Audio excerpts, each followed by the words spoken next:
시작의 책, 창세기 모든 이야기에는 시작이 있습니다.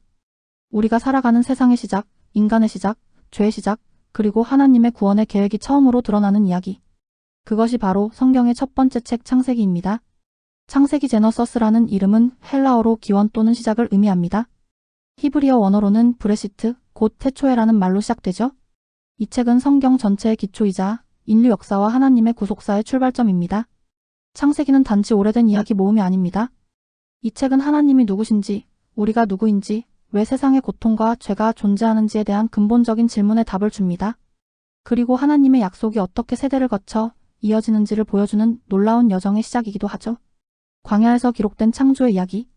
창세기의 저자는 모세입니다.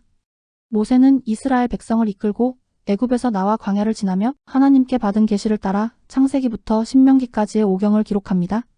창세기의 기록 시기는 대략 기원전 15세기경으로 추정됩니다.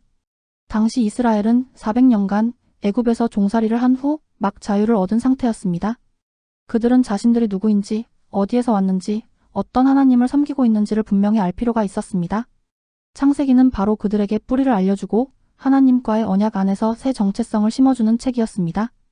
이 책은 단순히 과거를 설명하는 역사서가 아니라 미래를 향해 걸어가야 할 이스라엘에게 너희의 시작은 하나님으로부터였다고 말해주는 정체성 선언서이자 믿음의 뿌리입니다. 이삭과 야곱의 이야기 2536장. 이삭은 조용히 하나님의 언약을 이어받은 사람입니다. 그의 아들 야곱은 태어날 때부터 형 에서의 발뒤꿈치를 잡았고 결국 장자의 축복을 속임수로 빼앗습니다. 도망자 신세가 된 야곱은 광야에서 하나님의 사닥다리 환상을 보며 약속을 다시 받습니다. 라헬과 레아 사이에서 12명의 아들이 태어나고 야곱은 하나님의 사자로부터 새 이름 이스라엘을 받으며 변화의 과정을 겪습니다. 하나님은 그의 실수와 약함 속에서도 언약을 이루어 가십니다.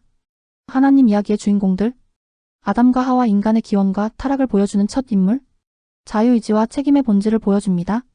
노아 세상 가운데 의롭게 살며 하나님의 심판과 구원을 모두 경험한 자. 아브라함 믿음으로 떠난 순례자. 언약의 조상이자 하나님의 약속을 전 세계에 전달하는 시작점. 이삭 조용히 믿음의 유산을 이어가는 인물. 순종과 평화의 상징. 야곱 부족하고 이기적이었지만 하나님과 씨름하며 새로운 이름 이스라엘을 받음. 변화의 상징. 요셉 고난 중에 신실했고 하나님의 섭리를 신뢰한 자. 용서와 구원의 대표 인물. 오늘날의 적용과 묵상 질문. 창세기는 단순한 고대 이야기가 아닙니다.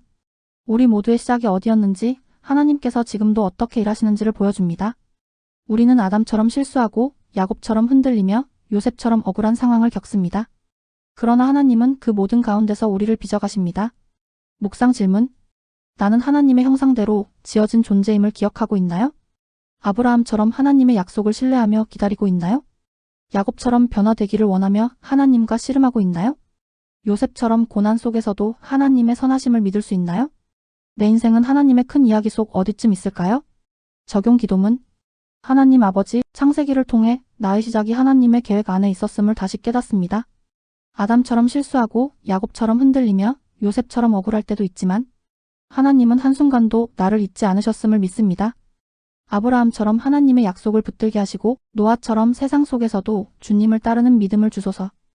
야곱처럼 나의 옛자아와 씨름하게 하시고 요셉처럼 고난 중에도 섭리를 바라보게 하소서.